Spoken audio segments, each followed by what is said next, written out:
Isang nananakot ang pilit na naglagay ng isang kahon ng uod sa bibig ng isang dalaga. Nadidiri ang babae at gustong sumuka, ngunit sa bawat paglaban niya ay nasasampal siya. Pagkatapos, tinakpan ng nananakot ang kanyang mukha ng basang tuwalya para sanain siyang pigilin ang kanyang hininga. Gayunpaman, ang mas malala pa ay tuwing mayroon siyang buwan ng dalaw, pinupunit ng nananakot ang lahat ng kanyang sanitary pads. Ang kanyang kaklase sa tabi niya ay nasa parehong sitwasyon. Sa kasalukuyan, may tendensya siyang gustong iwan ang mundong ito. Tuwing huling Huwebes ng buwan, obligado ang lahat sa klase na maglaro ng pyramid game. Ang nilalaman ng laro ay, sa pamamagitan ng isang mobile api, ang mga estudyante sa klase ay magbobotohan sa isa't isa. Ang klase ay hahatiin sa 4 na grado mula A hanggang E, ayon sa pagkakasunod-sunod ng bilang ng boto, mula sa pinakamataas hanggang sa pinakamababa. Ang rank A ay mailahat ng pribilehiyo, habang ang mas mababang rank ay dapat sumunod sa utos ng mas mataas na rank. Kung sino man ang walang boto, mapupunta siya sa rank, at ang rank A ay ang mga binubuli. Ang panuntunan sa pagboto ng laro ay, bawat isa ay may 5 boto. Hindi maaaring bumoto sa sarili, at hindi maaaring bumoto ng higit sa isang beses sa parehong tao. Kahit na hindi sa pilitan ang paglahok, kung hindi lalahok, hindi makakakuha ng mga boto at sa gayon ay magiging rank, kaya mula ngayon, opisyal na magsisimula ang ika-13 pyramid game. Si Seong Suji ay isang bagong transfer student at lubos na hindi naiintindihan ang masalimuot ng mga tao rito. Nang masamang nangyari, 2 bagong kaibigan ang nagsenya sa kanya para magpalitan sila ng boto. Hindi nag-isip ng malalim si Seong Sujay at binigyan niya ang bawat isa ng isang boto. Inakala niya na mayroon siyang kahit papaano ay 2 boto. Ngunit nang ipahayag ang resulta, nalaman niyang wala siyang nakuha ni isang boto. Samantala, ang kaibigan na pinakiusapan niya ng palitan ng boto ay ginamit ang kanyang boto para umakyat sa mas mataas na antas. Nakuha ni Seong Suji ang rank, ang unang pumasok sa kanyang isipan ay lumipat ng paaralan dahil ang kanyang ama ay isang profesional na sundalo. Tinanong niya ang kanyang ama kung kailan siya makakatanggap ng utos ng paglilipat dahil kung makakatanggap siya ng utos, maaari siyang sumama sa kanyang ama upang lumipat ng bahay at paaralan. Sinabi ng kanyang ama na marahil kailangan niyang maghintay ng 3 buwan bago makatanggap ng susunod na utos ng paglilipat. Inakala ni Seong Suji na hindi naman mahaba ang 3 buwan, magtiis lang siya ng kaunti at mabilis na matatapos ang lahat. Ngunit ang mga mabubuting tao ay hindi kailanman maiisip kung gaano kasama ang mga masasamang tao. Ang pambubuli ay mas malala pa kaysa sa inaasahan niya. Si Mayong Jaeyoon ay pumito sa harap ni Seong Sujay. Pinapagsimula siya ng ritual ng pagbati para sa rank. Alam ni Seong Suji na sa ganitong sitwasyon, hindi siya dapat sumunod ng tahimik. Dapat niyang sabihin hindi sa pambubuli sa paaralan. Sinabi niyang ayaw niya. Ang resulta ay binugbog si Seong Suji ng isang babaeng napakahusay sa pakikipag-away. Pagkatapos bugbugin, tumakbo si Seong Suji sa banyo at ikinulong ang sarili. Gusto niyang suriin ang mga sugat sa kanyang katawan. Ngunit hindi niya inaasahan na alam ng kabilang tao kung paano kontrolin ang lakas ng sapat para walang maiwang kahit na anong marka. Muling binuksan ni Seong Suji ang laro at natuklasan ang pinakamahalagang panuntunan sa laro. Kung may sinuman ang magbunyag ng laro sa labas, siya ay parurusahan sa pinakamataas na antas. Ito rin ang pinakakasuklam-suklam na paraan ng paggamit ng laro para lumikha ng mga kasabwat na nagpaparamdam sa lahat ng kalahok na hindi sila nagkasala. Sa susunod na linggo, paminsan-minsan ay pumupunta si Mayong Jaeyoon sa harap ni Seong Suji para pumito. Sa tanghalian, dinala ni Mayong Jaeyoon ang isang pain reliever na may anesthetic sa harap ni Seong Sujay. Pinipilit siyang lunukin ito. Ngunit pagkatapos ay binigyan niya si Seong Suji ng pagkakataong sumubok ng kapalaran. Kung hindi niya mabunot ang pinakamaliit na card, maaari siyang hindi uminom ng gamot, ngunit napakalungkot na nabunot ni Seong Suji ang pinakamaliit na baraha. Kaya ibinuhos ni Mayong Jaeyoon ang tableta sa labasan ni Seong Suji. Hindi nag-aalangan si Seong Sujay, kinuha niya ang tableta at agad na inilagay sa kanyang bibig at nilunok. Ngunit pagkatapos, nakipagpustahan si Seong Suji kay Mayong Jaeyoon kung hulaan ni Mayong Jaeyoon kung ininom ba niya ang gamot o hindi. Kung tama ang hula ni Mayong Jaeyoon, sa susunod na botohan, iboboto siya ni Seong Suji. Ngunit kung mali, hindi na siya maaaring istorbohin ni Mayong Jaeyoon ngayong araw. Nakita ko, ininom mo na. May kasunduan na tayo. Ayaw ni Seong Suji na umupo lang at hintayin ang kamatayan. Balak niyang gamitin ang kanyang telepono upang i-record ang ebidensya para iligtas ang sarili. Ngunit sa sandaling gagawin na niya iyon. At nakasalubong niya si Baek Harin sa klase. Magtiis ka, hindi mo kasalanan. Ngunit bago pa man siya makapag-record, nahuli na siya ng mga bataan ni Mayong Jaeyoon. Mula sa sandaling iyon, kung mas gusto niyang lumaban, mas nagiging matindi ang pambubuli. Maging sa hiling ni Mayong Jaeyoon, nagsimula na ring saktan ng ibang rank ang mga estudyante. Hindi na makayanan ni Seong Suji. Ayaw na niyang manatili rito kahit 1 minuto, ngunit 3 buwan pa bago siya makalipat ng paaralan. Kaya't wala siyang magawa kundi simulan ang pag-aaral kung paano makatakas sa rank. Naalala ni Seong Suji si Mayong Jaeyoon na nakaupo sa tabi niya. Nasa rank din siya, ngunit hindi niya maintindihan kung bakit hindi kailanman lumahok si Mayong Jaeyoon. Sa laro, nanatili si Mayong Jaeyoon sa rank upang mabuli. Sa pag-iisip dito, nakaisip si Seong Suji ng isang plano. Sinabi niya ng malakas sa klase na gusto niyang maging kaibigan ni Mayong Jaeyoon at sa susunod na laro, magbobotohan sila para pareho silang makatakas sa rank. Nagulat si Mayong Jaeyoon, hinila niya si Seong Suji palabas at tinanong kung anong ginagawa niya at sinabing ayaw niyang makipagkaibigan sa sinuman. Ibinunyag ni Seong Suji ang kanyang plano para makatakas silang dalawa sa rank. Una, ibobotohan silang dalawa sa isa't isa. Pagkatapos, hihiwalay sila upang lapitan ang dalawang babae na may isang boto lamang upang gawing balisa ang mga ito. Binigyang diin ni Seong Suji na kung ang isa sa dalawa ay pumayag na magpalitan ng boto, iboboto nila ang taong iyon. Kailangan lang may isang taong pumayag at tiyak na magkakaroon ng walang boto ang kabilang tao. Kaya sa huli, ang boto ng pareho nilang dalawa ay maaaring maipalit. Ngunit hindi inaasahan na si Mayong Jae-yoon ay isang taong masyadong mabait. Kahit na binubuli siya ng ganito, tinanong pa rin niya si Seong Sujay, hindi ba kinukonsensya ka na ginagamit mo ang paraang ito para may ibang pumalit sa upuan mo sa rank? Nagbibiro ka ba sa akin? Ano ang ginawa nila noong binubugbog ka? Hindi rin ako sumali. Ang pinakakinaiinisan ko ay ang mga taong katulad mo. Ang mga salitang ito ay nagdulot ng gulo sa isipan ni Seong Sujay. Ngunit paano naman siya madaling susuko? Sinimulan niyang hanapin ang paraan para makaugnay kay Mayong Jae-yoon. Gusto mo bang kumain? Mayong Jae-yoon, sabay tayong mag-lunch. Tika, ang hirap palang pakisamahan ng Santa Santita. Nagpababaliw na kay Seong Suji ang katigasan ng ulo ni Mayong Jae-yoon, pero okay lang, siya pa rin naman ang bida. Kung hindi marunong umintindi si Mayong Jae-yoon, hahanapin na lang niya ang utak sa likod ng larong ito. Si Mayong Jae-yoon ba na nambubuli sa kanya, o ang class president, o may iba pa? Naglalakad siya habang nag-iisip, bigla niyang napansin si Im Yerim na nakaupo sa klase at gumuguhit ng tatsulok sa bintana. Bakit ka naglalaro ng larong ito? Napaka-orihinal ng tanong mo. Sa sandaling iyon, nakatanggap ng tawag si Im Yerim. Sinabi ng kausap niya na may naghahanap sa kanya. Pagkatapos umalis ni Im Yerim, nagtipon-tipon sina Mayong Jae-yoon at ang kanyang mga kaibigan at may pinag-usapan. Turuan lang natin ng leksyon ang Seong Suji na iyan para matuto siya. Huwag kang mag-alala, habang namomroblema si Seong Suji sa paghahanap ng utak sa likod nito. Para sa laro, lumapit si Go Eun Bayol kay Seong Suji. Pagkaalis ni Seong Suji kasama si Go Eun Bayol, agad na lumitaw si Jung Yeon-do sa likuran. Sa katunayan, dati ay matalik na magkaibigan sina Go Eun Bayol at Mayong Jae-yoon, ngunit napilitan si Go Eun Bayol na makipagpalitan ng boto sa iba na naglagay kay Mayong Jae-yoon sa rank sa puntong ito. Naunawaan na ni Seong Suji kung bakit siya tinanggihan ni Mayong Jae-yoon. Sa katunayan, dahil sa malaking sugat sa kanyang puso. Mabilis na gumana ang utak ni Seong Suji at agad siyang nakaisip ng paraan para gamitin si Go Eun Bayol. Dahil bago pa lang siyang transfer student, gusto niyang mangalap ng karagdagang impormasyon tungkol sa kanyang mga kaklase mula kay Go Eun Bayol upang matulungan siyang hulaan kung sino ang utak sa likod ng laro. Hindi inaasahan na ang unang nabanggit ni Go Eun Bayol ay si Im Yerim. Sabi niya, si Im Yerim ay isang anak mayaman at isang trainee na minamahal ng lahat. Ngunit pagkatapos makipagkita ni Seong Suji kay Go Eun Bayol, dumating agad si Jung Yeon-do na may dalang isang kahon ng oat. Ginagawa ko ang sinabi mo, wag mo na akong pahirapan. Biglang naalala ni Seong Suji na si Baek Harin ang nakakuha ng pinakamaraming boto sa larong ito. Sa katunayan, isang buwan bago lumipat si Seong Sujay, si Baek Harin ang humiling sa principal na ilipat siya sa klase na ito. Si Baek Harin ay nagpakita ng walang mali siya na interes kay Seong Suji. Tinulungan niya si Seong Suji na makatayo, tinanong kung mayroon siyang sugat at inayos pa ang kanyang gusot na uniforme. Inaasahan ang isang matinding labanan ng talino sa pagitan ni Seong Suji at Baek Harin. Sino ang mag-aakalang ang anak mayaman na babae na ito ay isang baliw na psychopath? Kapag mayroon siyang hindi gusto, idinidikit niya ang dulo ng sigarilyo sa kanila. Sa paaralan, kinakatakutan siya ng principal. Maging ang kanyang ama na isang taikoon ay kailangang sumunod sa kanya. Ngunit mayroong isang natatanging estudyante na hindi takot kay Baek Harin. Tinanong ni Seong Suji si Baek Harin, sino ang lumikha ng pyramid game at ano ang layunin nito? Biglang nawala ang matamis na ngiti ni Baek Harin. Nang makita ito ni Seong Sujay, nagmadali siyang ipaliwanag na nagtataka lang siya. Hindi ka ba kailanman na curious na alamin ang mga mata ng mga taong nasa laro? Hindi mo ba gustong dukutin ang kanilang mga mata at tingnan ito? Nang marinig ito ni Seong Sujay, bigla siyang kinilabutan. Ito ay isang demonyo na nagpapanggap na anghel.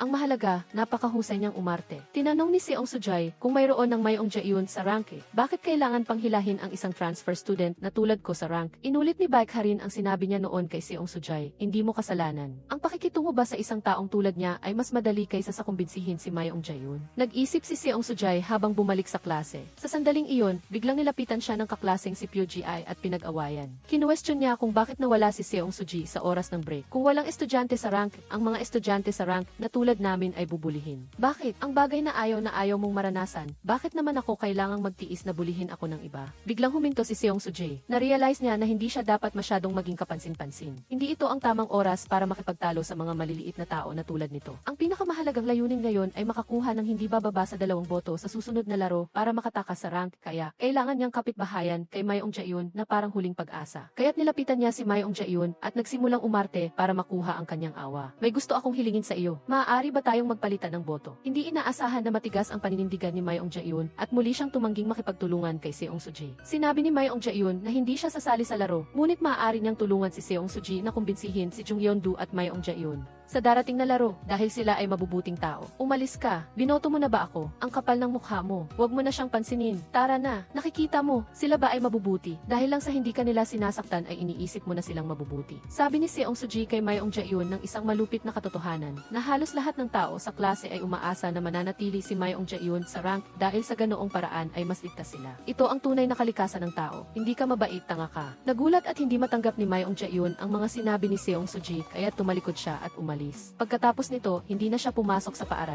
Na-realize din ni Seong Suji na hindi niya dapat pinipilit si Mayong Jaehyun na masaksihan ang kasamaan ng tao. Saka, masyado ring malupit ang mga sinabi niya noon. Nagpadala siya ng maraming mensahe ng paghingi ng tawad kay Mayong Jaehyun. Gusto niyang bumalik ito sa paaralan, ngunit walang ni isang mensahe ang sinagot ni Mayong Jaehyun. Habang nag-aalala si Seong Suji tungkol dito, sinabi ng kanyang ama na mayroon siyang magandang balita. Inakala niya na makakalipat na siya ng paaralan ng mas maaga sa inaasahan. Ngunit sa katunayan, sinabi ng kanyang ama na hindi na kailangang lumipat ng paaralan. Mukhang matatapos na ang kanyang buhay. Baliw na si Jung Yeon-do, inilabas niya ang baril at itinutok mismo kay Seong Suji. Nagmatigas si Seong Sujay, sigurado siya na hindi maglalakas loob si Jung Yeon-do na bumaril. Sa kabutihang palad, walang bala sa baril. Nagmamadali siyang tumakbo palabas at nakasalubong niya si Im Yerim. Tinanong niya si Im Yerim kung alam nito kung sino ang utak sa likod ng larong ito. Sinabi ni Im Yerim na, hindi pa ba malinaw sa iyo ang bagay na ito? Sinabi niya ito habang tumitingin kay Baek Harin at sa kanyang ina. Sa katunayan, ang ina ni Baek Harin ay si Chairman Choi ng Baekhyun Group, isa sa 3 pinakamalaking korporasyon sa bansa. Ang pamilya ni Jung Yeon-do at ng class president ay mayayaman at makapangyarihan din. Ang 3 pamilyang ito ay may malapit na ugnayan sa isa't isa. Bukod pa rito, gusto ng ama ni Jung Yeon-do at ng class president na magkaroon ng magandang relasyon ang kanilang mga anak kay Baek Harin. Sa isang party ng 3 pamilya, biglang nagmungkahi si Baek Harin sa kanyang ama na mag-invest ng kaunting pera sa swimming club ng paaralan.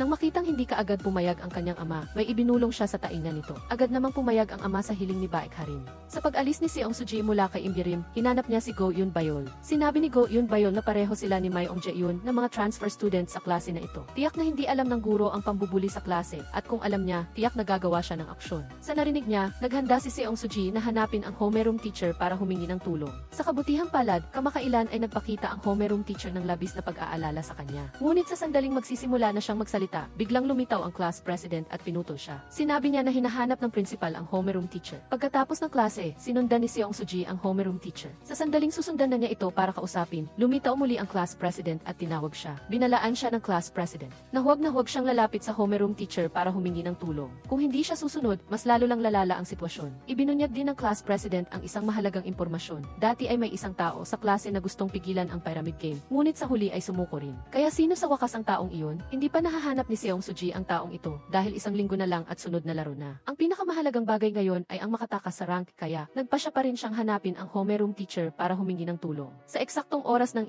nakita ng guro na sinasaktan ng mga estudyante si Seong Sujay kaya lumapit siya para magtanong kung anong nangyayari. Sinabi ni Seong Suji na masama ang kanyang pakiramdam at gusto niyang ihatid siya ng guro sa klinik. Nagmamadaling sinabi ng class president na maaari siyang samahan ni Seong Sujay. Ngunit iginiit ni Seong Suji na gusto niyang ang guro ang sumama sa kanya. Pagkatapos niyang sumama sa guro, naging tensyonado ang kapaligiran sa klase. Samantala, nang makarating si Seong Suji sa counseling room kasama ang guro, ikinuwento niya ang pambubuli sa klase. Si Mayong Jaehyun ay ganoon din ang trato, hindi ba? Sa tingin ko matutulungan ko kayo. Binuksan ng homeroom teacher ang kanyang telepono at nagsimulang mag-record ng video. Sinabihan si Seong Suji na muling ikwento ang pambubuli sa harap ng kamera. Sa sandaling ito, nag-uusap sa group chat ang iba pang mga kaklase. Tinatawanan si Seong Suji at tinawag siyang tanga. Sabi nila, paano namang hindi alam ng homeroom teacher ang tungkol sa pambubuli? Lumabas na ang homeroom teacher ay may mukha lang ng tao, ngunit may puso ng hayop. Wala siyang pakialam sa pambubuli. Gusto lang niya ng ebidensya para gamitin ito bilang pananakot sa mga magulang ng mga nananakot para sa kanyang sariling kapakinabangan. Nang matuklasan ng homeroom teacher na walang kapakipakinabang na ebidensya sa katawan ni Seong Sujay, sinubukan niyang gumawa ng sariling paso sa pamamagitan ng mainit na tubig. Halika na, huwag kang kumibo at magtiis. Seong Sujay, nandyan ka ba? Samantala, habang abala ang homeroom teacher, itinulak siya ni Seong Suji at mabilis na tumakbo para buksan ang pinto. Pagkatapos ay tumakbo siya sa rooftop kasama si Mayong Jaehyun. Ipinakita ni Mayong Jaehyun kay Seong Suji ang isang video. Ito ay video ng isang kaklase na pinipilit hubarin ang kanyang damit, si Bang Hui. Dati, siya rin ay kaklase nila. Katulad niya, isinumbong din ng kaklaseng ito ang pambubuli sa klase sa homeroom teacher. Ang resulta, pinarusahan siya sa pamamagitan ng paghubad ng damit. Nagtaka si Seong Suji kung paanong alam ni Mayong Jaehyun na pupunta siya para iligtas siya kahit wala ito sa paaralan. Lumabas na habang nagkataong nasa paaralan si Mayong Jaehyun para magpasa ng kanyang application para mag-leave. Nakatanggap siya ng litrato mula sa class presidentang eksena ni Seong Suji na umaalis kasama ang homeroom teacher. Napagpasyahan ni Seong Suji na kung mayroon ng masamang record ang homeroom teacher, ngunit hindi pa rin natatanggal, tiyak na may sumusuporta sa kanya sa likod. At tiyak na si Baek Harin iyon. Pagkatapos ng insidente presidenteng ito. Na-realize niya na hindi mapagkakatiwalaan si Go Yun-bayol, kaya't sinubukan niyang kumpirmahin kay Mayong Jae-yun ang mga sinabi ni Go Yun-bayol sa kanya. Kaya, nang kinumpirma ko, natuklasan kong walang ni isang salita sa mga sinabi ni Go Yun-bayol sa akin ang totoo. Muling inanyayahan ni Seong Suji si Mayong Jae-yun na sumali sa laro at magpalitan sila ng boto upang makatakas sa rank, ngunit tumanggi pa rin si Mayong Jae-yun. Sabi niya, basta't mag-leave siya, matatapos na ang lahat. Base sa kanyang hula, sinabi ni Seong Sujay, ang larong ito ay hindi matatapos dahil lang sa wala si Mayong Jae-yun. Ang dahilan kung bakit nagpapatuloy ang larong ito ay hindi lang dahil kay Baek Harin na kayang kontrolin ang lahat, kundi dahil din sa iba pang tao. Dapat may magtapos nito para tumigil ang laro. Ang pag-alis sa Pyramid Game ang tamang solusyon para mabago ang klase na ito. Bukas ay ang huling Huwebes ng buwan. Umaasa si Seong Suji na papasok si Mayong Jae-yun sa paaralan at sasali sa laro. Natuklasan niya ang butas sa laro. Kung lahat ay mayroong boto, walang sinuman ang mapupunta sa rank at ayon sa panuntunan ng laro, walang target ng pambubuli. Kaya, kung magbobotohan sina Mayong Jae-yun at Seong Suji sa isa't isa, kahit na ang kanilang mga boto ay ang pinakamababa, ayos lang. Pinayuhan niya si Mayong Jae-yun na mag-isip ng mabuti. Kinabukasan, hindi pa rin pumasok si Mayong Jae-yun sa paaralan. Malapit nang magsimula ang laro, ngunit hindi pa rin siya nagpapakita. Gayunpaman, sa pagsasaayos ng direktor na si Jae-yun, lalabas siya sa huling sandali. Bigyang pansin ang ekspresyon ng mukha ng presidente ng klase nang makita niya si Hajin. Sa sandaling ito, pinigilan ni Hajin ang kanyang galit at umupo. Nagsimula ang ika-negatibo 14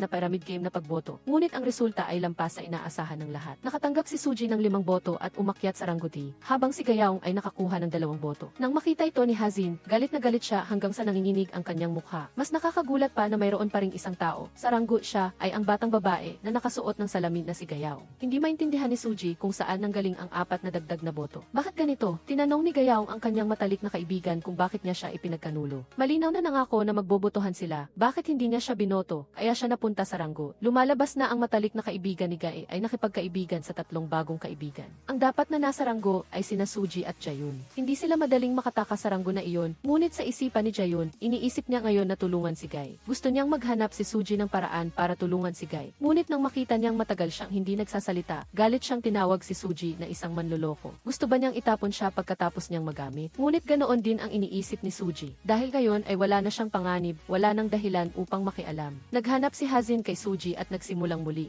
Sa iyong kakayahan sa pag-arte, mahirap ba ang nakaraang panahon? Hindi mo kasalanan, hindi na mangyayari iyon sa hinaharap. Sa pagkakataong ito, tutulungan kita. Alam ni Suji na sa kasalukuyang sitwasyon niya, hindi niya kailangang kalabanin si Hajin para mapahamak ang kanyang sarili. Sa estetikong paraan, kung gusto mong umarte, makakasama ako sa iyo. Simula nang umangat si Suji sa ranggo, ang masasamang tingin sa klase na dating naroroon ay naging mas magalang na ngayon. Naalala niya ang kaibigan na nanlinlang sa kanya na magbotohan sila. Dati, magandang pagkakataon ito para harapin siya. Kaya't sinadya ni Suji na ibagsak ang kanyang panulat sa paanan niya. Masunurin niyang pinulot ito at ibinalik kay Suji. Gusto ni Suji na malaman nila na hindi siya madaling mabuli, ngunit hindi rin siya tanga para kalabanin ang lahat. Nilapitan siya ng 3 mas mataas na ranggo na babae upang makipagkaibigan at magkaroon ng magandang relasyon sa kanya. Dati, nagsalita sila ng masasamang salita at inatake si Suji. Magkaibigan na tayo, okay lang. Dati kasi nasa ranggoy ako, kaya pala. Ang galing mo magsalita, biglang may sumipol. Si Jeon iyon na naghahanda ng ritual para tanggapin ang mga nasa ranggo. Sa sandaling ito, lumapit ang presidente ng klase at pinigilan si Jeon dahil nilabag niya ang mga patakaran ng laro. Ang ritual ay maaari lamang magsimula sa ikalawang araw pagkatapos ng pagboto. Plinano ni Suji na kalimutan ang tungkol sa 4 na boto na nakuha niya, ngunit ipinaalala ito sa kanya ni Ezim.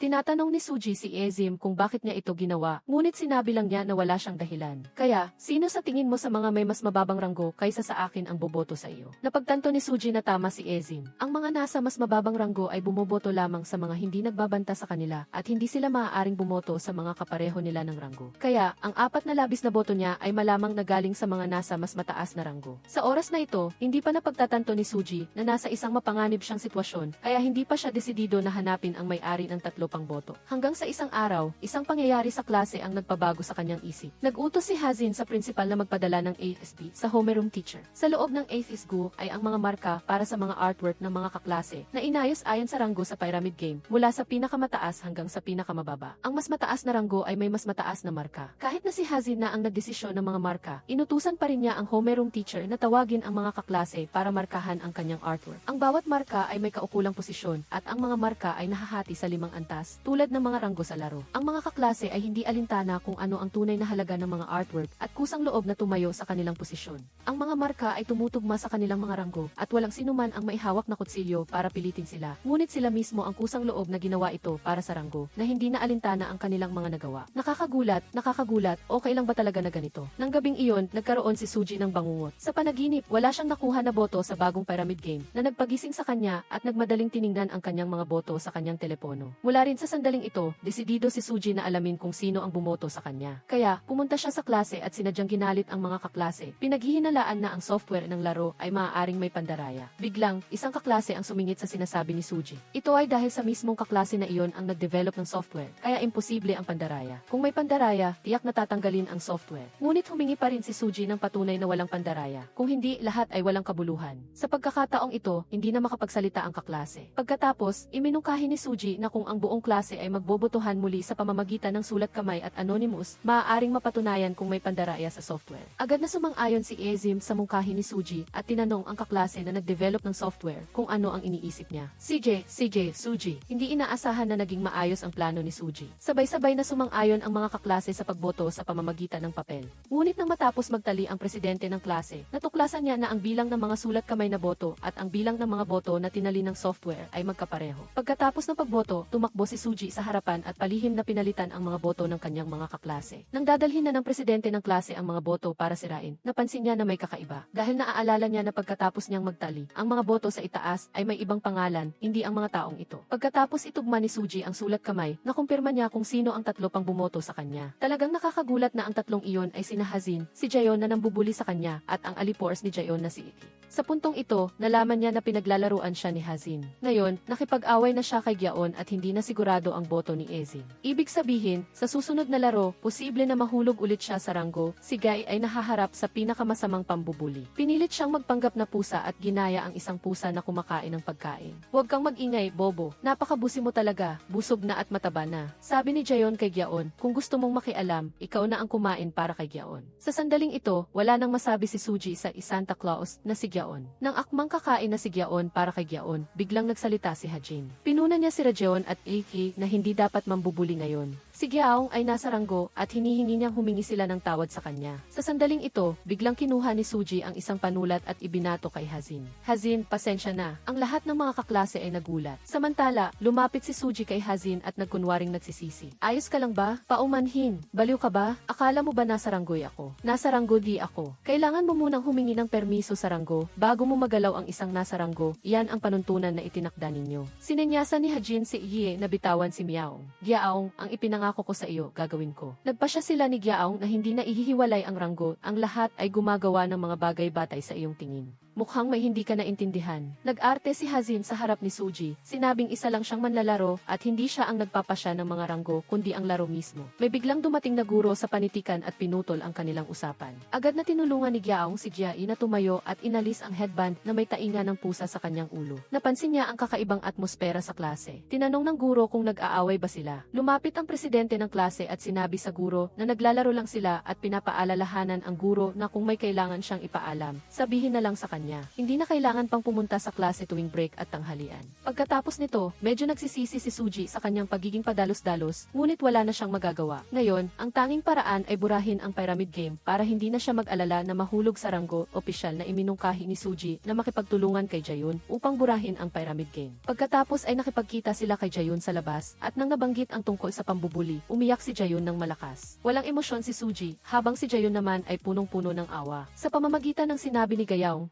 nalaman nila na ang klase ay may normal na atmosfera dati, hindi tulad ngayon. Ngunit isang taon na ang nakalipas, iminungkahi ni Jayon na maglaro ng laro sa mga kaklase. Sa simula, ang patakaran sa pagboto ay bumoto sa taong pinagpapasalamat mo sa buwan na iyon. Samantala, ang mga estudyanteng may mataas na ranggo ay gusto lang ng kaunting pribilehyo, tulad ng hindi paglilinis tuwing exam o pagiging prioridad sa tanghalian. Ngunit hindi nagtagal ay nagbago ang mga pribilehiyong iyon. Nagsimulang maliitin ng mga estudyanteng may mataas na ranggo ang mga estudyanteng may mababang ranggo. Unti-unting nagbago ang atmosfera sa klase. maging ang karahasan ay lumitaw. Hanggat mas mababa ang ranggo sa iyo, maaari kang mabuli ng walang awa. Sa paglipas ng panahon, lumitaw ang ranggo noon, hindi pa lumipat si Gyaong at Suri sa klaseng ito, at ang unang inilagay sa ranggo ay isang babaeng nagngangalang Uzi. Pagkatapos noon, hindi niya nakinaya at huminto siya sa pag-aaral. Ngunit ang hindi alam ng mga kaklase ay, kahit na si Zion ang unang nagmungkahi ng laro, ang ideya ay galing kay Hazin. Dahil bago iminungkahi ni Zion, tahimik na sinabi ni Hazin kina Zion at sa presidente ng klase na nais niyang magtayo ng hierarchical system sa pamamagitan ng laro. Pagkatapos marinig ang sinabi ni Gya, agad na naisip ni Suji ang isang paraan, ngunit kailangan niya ang tulong ng presidente ng klase. Una, kailangan niyang malaman kung bakit lihim siyang tinutulungan ng presidente ng klase. Sinabi ng presidente ng klase na ayaw lang niyang makitang hubaran si Suji dahil sa paglabag sa mga patakaran ng laro. Tinanong muli ni Suji ang presidente ng klase na malinaw na alam niyang pinalitan ni Suji ang sulat kamay na boto. Bakit hindi mo isinumbong? Bakit ka nagtatag ng panuntunan para protektahan ang ranggo? Kaya, tulungan mo ako, gusto kong magtatag ng Drunk Alliance. Mukhang masyado kitang pinahalagahan. Saan mo nakuha ang ideya na tutulungan kita? Wala akong anumang partikular na dahilan para magbago, at walang anumang palatandaan na maapektuhan ang aking kasalukuyang posisyon, pribilehiyo, o pinagkakatiwalaang relasyon. Ang mga panuntunan, ang mga bagay na iyon ay hindi makakasakit sa akin. Hindi ako lalabas sa bilog na iginuhit ko. Iyan ang aking panuntunan. Kaya, ayaw mo akong tulungan, tama? Hindi talaga. Kahit na sinabi ng presidente ng klase na hindi niya talaga tutulungan si Suji. Ngunit sa kanyang pananalita ay lihim siyang nagbibigay ng mga pahiwatig. Pinaalalahanan niya si Suji na pag-isipan ng mabuti kung ilan sa mga nasa ranggo ang walang kaugnayan sa mga estudyanteng may mataas na ranggo. Gaano karami ang kaya nilang kumbinsihin na makipagtulungan? At tungkol sa Drunk Alliance, ang maibibigay ni Suji sa Drunk ay hindi kasing dami ng maibibigay sa kanila ng mga nasa mataas na ranggo. Sinimula ni Suji ang paghahanap sa mga estudyanteng nasa ranggo, sinuri niya sa internet ang impormasyon tungkol sa ilang estudyanteng nasa ranggo at natuklasan na ang kanilang mga magulang ay may malalim na koneksyon sa mga magulang ng mga estudyanteng may mataas na ranggo. Mukhang ang ilang mga kaklase ay hindi gusto ang larong ito, ngunit napilitan silang maglaro. Dahil nakuha niya ang mahalagang impormasyong ito, mabilis na gumawa si Suji ng isang plano. Una, habang wala ang homeroom teacher sa silid-aralan, kinuha niya ang mga file ng mga estudyante, kinunan ng litrato ang lahat at inimprenta. Pagkatapos ay tinipon niya ang mga estudyanteng nasa ranggo upang sabay-sabay na umakyat sa ranggo D. Kinakalkula ni Suji na ang minimum na bilang ng boto upang umakyat sa ranggo D ay 5. Kaya, kung pipiliin niya ang tatlong mapagkakatiwalaang estudyanteng nasa ranggo at bobotohan ang isa't isa, magtatagumpay silang umakyat sa ranggo D sa ganoong paraan. Magiging mas marami ang mga estudyanteng nasa ranggo D kaysa sa mga nasa ranggo at ang hugis ng pyramid ay magiging home boost na mawawala ng kahulugan ang pyramid game. Ngunit para makapili ng tatlong mapagkakatiwalaang estudyante mula sa ranggo D, kailangan mong pag-isipan ng mabuti, batay sa impormasyon mula sa mga file ng estudyante. Sino man na may kaugnayan sa mga estudyanteng may mataas na ranggo ay tinanggal. Pagkatapos ng pagtanggal, 6 na kandidato na lang ang natira. Kasama sa mga ito si Goon Bayo na laging nagsisinungaling. Agad siyang tinanggal ni Suji. Matapos tanggalin ni Gya at Gya ang isa pa bawat isa, 3 estudyante na lang ang natira na sumusunod sa mga kondisyon. Ang susunod na hakbang ay ang paghahanap ng paraan upang magtatag ng magandang relasyon sa 3 estudyanteng ito. Habang sinisikap ni Suji na makipagkaibigan sa mga kaklase, bigla siyang natuklasan na sina Ezim at Aung Dung ay may hindi pangkaraniwang relasyon. Naging maayos ang pagpapatakbo ni Suji sa kanyang plano. Para sa kaligtasan, gumawa si Suji ng isang group chat. Inutusan niya si Gya, sina Aung at Gya na kung may mangyari, mag-usap sa grupo. Kahit na may mangyari kay Gya, kailangan nating magpanggap na walang alam. Ngunit kahit na maingat si Suji, natuklasan pa rin ang kanilang plano ni Hazin. Noong nakaraan, napansin ng guro sa panitikan ang hindi pangkaraniwang atmosfera sa klase, kaya nakipag-usap siya kay Gyaong para tanungin kung may pambubuli sa klase. Pagkabukas pa lang ng bibig ni Gyaong, biglang dumating si Hajin at pinutol ang kanyang sinasabi, gamit ang dahilan na magkakaroon sila ng physical education class at kailangang magpalit ng sportswear para dalhin si Gyaong sa ibang lugar. Tinanong niya si Gyaong kung balak niyang sabihin sa guro sa panitikan ang tungkol sa pambubuli sa klase. Hindi ko sasabihin. Bakit? Kung nagsalita ka, baka matulungan ka niya. Hindi mo ako pwedeng tratuhin ng ganyan. Sa sandaling ito, nakita ni Gyaong si Suji sa malayo na nagpapadala ng mensahe sa telepono. Nataranta siya at pinatay ang vibration mode ng telepono. Agad na napansin ni Hazin ang kakaiba. Habang nagtataka si Suji kung bakit nabasa ni Gyaong ang mensahe, ngunit hindi ito sinasagot, lumapit na si Gyaong. Tinanong niya si Suri kung ano na ang nangyayari. Sinabi ni Suri na kulang pa rin siya ng impormasyon tungkol sa mga kaklase. Sana ay may isang computer expert na maaaring mag-hack sa kanilang mga telepono. Kaya, sa ngayon, ang pinakamahalagang tao ay ang nag-develop ng pyramid game software, si Eugene. Ngunit nang maghanda na si Suji na kumbinsihin si Eugene,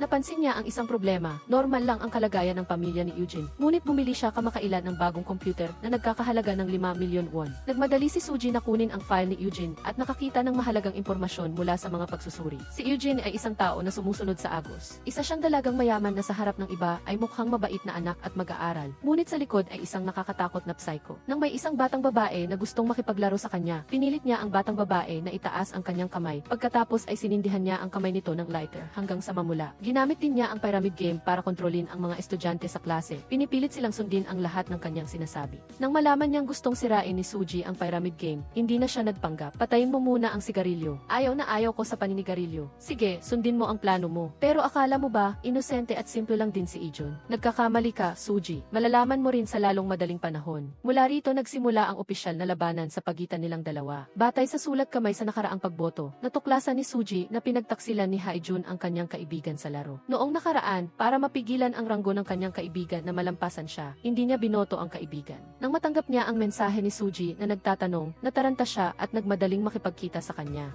Kinuha ni Suji ang sulat kamay na boto ni Haijun upang takutin siya. Kung ayaw mong malaman ng kaibigan mo na pinagtaksilan mo siya, makipagtulungan ka sa amin. Kaya, sa susunod na laro, iboto mo kami. Bagamat maayos ang pag-usad ng plano ni Suji, nagsimula namang maglaro ng marumi si Hazin. Inayos niya na ang dating matalik na kaibigan ni Jia na si Seung-yi ay pumunta sa harap ni Jia upang sirain ang relasyon ni Gia at Suji. Talaga bang pinagkakatiwalaan mo siya? Hazin, ginawa ko na ang sinabi mo. Nagkataon naman na habang umiiyak si Jia sa banyo, matapos mabuli, hindi sinasadyang narinig siya ng guro sa panitikan. Hindi inaasahan na dinala ni Gia ang guro sa harap ni Suji at dali-dali niyang hinila si Gyaon palayo. Iniwan si Suji na mag-isang kaharap ang guro sa panitikan. Sinabi ng guro sa panitikan na kung may mangyari sa klase, kailangan nilang ipaalam sa kanya upang matulungan niya sila. Ngunit sa sandaling ito, naaalala ni Suji ang mukha ng homeroom teacher, kaya agad siyang tumanggi. Tinanong ng guro si Suji kung bakit lumapit siya sa guro sa panitikan, kung gusto ba niyang sirain ang kanilang plano. Mula nang masira ni Seung-yeon ang relasyon nila, nagsimulang magduda si Gia sa katapatan ni Suji na tulungan siya. Tinanong niya si Suji kung bakit nagpanggap siyang hindi nakikita nang siya ay inabuli. Mahirap bang magtiwala sa akin ng kaunti pa? Mahirap, napakahirap, wala akong mapagkakatiwalaan. Kaya ano ngayon? Nanay mo ba ako? Akala mo ba basurahan kami ng iyong mga emosyon? Huwag kang magkamali, sabi ni Suji. Napagtanto ni Gia na kapag nawala ang kanilang tiwala sa isa't isa, mabibigo ang plano ng alyansa. Kung gusto niyang magtagumpay ang plano, kailangan nilang magtiwala sa isa't isa. Habang nasasabihan si Suji sa paghahanap ng solusyon para sa dalawa pang alyansa, nakakita siya ng isang kahina-hinalang lalaki na palihim na pumapasok sa paaralan sa gabi. Pumasok ang lalaki sa silid-aralan ni Suji at gumawa ng kung ano. Nang paalis na siya, hinarangan siya ni Suri sa pintuan. Sa gitna ng pag-aaway, nakita ni Suri sa laptop ng lalaki ang isang string ng mga English character na pangalan ng isang nangungunang hacker sa isang international hacker competition. Tinanong ni Suji ang lalaki kung ano ang layunin niya sa pagpasok sa klase. Ang pyramid game, dahil kapatid ni Uzi si Ra, sakto lang na kailangan ni Suji ng isang computer expert para tulungan siyang alamin ang mas maraming impormasyon tungkol sa kanyang mga kaklase. Kaya kinabukasan ay nilapitan niya ang kapatid ni Uzi at nag-alok ng kooperasyon. Sa ngayon ay magulo ang buhay ni Uzi at tila may problema sa kanyang mental na kalusugan. Buong araw siyang nakakulong sa kanyang kwarto at hindi lumalabas. Gusto ring malaman ng kapatid ni Uzi kung ano ang nangyari sa kanyang kapatid sa paaralan na nagdulot sa kanya na maging ganito. Gusto mo ring malaman, di ba? Gusto mong sumali sa aming grupo. Sa tulong ng nangungunang hacker, ang kapatid ni Uzi, mabilis na nakuha ni Suji ang kahinaan ni Jae-hyung at hindi niya inasahan na si Jae-hyung ay isang lalaking manyak na manyak sa mga lalaki. Araw-araw, naghahanap siya ng mga taong may magandang katawan para kumuha ng palihim na litrato at pagkatapos ay tinitingnan at hinahangaan ang kanilang mga kalamnan. Balak ni Suji na gamitin ang mga palihim na litrato ni Jae-hyung para takutin siya na makipagtulungan. Ngunit nagboluntaryo si Jaehyun na kaya niyang harapin si Jae-hyung ng mag-isa. Habang palihim na kumukuha ng litrato si Jae-hyung gaya ng dati, biglang lumitaw si Jaehyun sa harap ng lens. Ngunit hindi niya ginamit ang mga palihim na litrato para takutin si Jae-hyung. Tumayo si Jae-hyung at aksidenteng nahulog ang kanyang telepono at nakita rin ni Jaehyun ang mga palihim na litrato. Nakita mo, di ba? Hindi nagpalit ulit ng pwesto si Jae-hyung para magpatuloy sa palihim na pagkuha ng litrato. Habang kinukuhanan niya si Simi, ikaw ay day, palihim kang kumukuha ng litrato, di ba? Hindi sinasadyang nakunan ng litrato. Hindi inaasahang sa ganoong paraan, nakuha ni Jaehyun ang loob ni Jae-hyung. Makikipagtulungan ka ba sa amin? Jit said, lubos akong nasisiyahan sa kanya. Miyaong, si Jaehyun ay talagang isang taong may nakatagong galing. Huwag mong tingnan si Jae-hyung na parang hindi mapagkakatiwalaan. Ngunit sa totoo lang, marami siyang alam na impormasyon tungkol kay Hajin. Pinaalalahanan niya si Suji na huwag kailanman maliitin ang mga senior student, lalo na si Hajin. Alam pa niya ang tungkol sa pagtataksil ni Eugene kay Jaehyun noon. Alam mo ba kung bakit ka ipinagtaksil ni Eugene? Alam na alam ni Hajin kung paano manipulahin ang mga kaklase. Kaya, sunod, kulang pa ang D-level alliance ng isang tao. Sa mga naunang napiling makipagtulungan, si Eugene na lang ang natitira. Ngunit nabili na siya ni Hajin gamit ang isang computer. Pansamantalang pinalitan ni Suji si Eugene ng art major student na si Eugene. Ayon sa impormasyong nakuha ng kapatid ni Uzi, kamakailan ay nanalo si Eugene ng malaking premyo para sa kanyang landscape painting. Siya rin ay napili bilang recipient ng Baekhyun Art Scholarship. Balak ni Suji na magtago sa banyo, samantalahin ang pagkakataong lapitan si Eugene para alamin ang sitwasyon. Ngunit hindi niya inaasahang nandoon din si Hajin. Mukhang nabili na rin ni Hajin si Eugene. Ngunit paano nalaman ni Hajin na kasama si Eugene sa kanyang plano? Nagdududa si Suji na may guy na nagbunyag ng plano kay Hajin.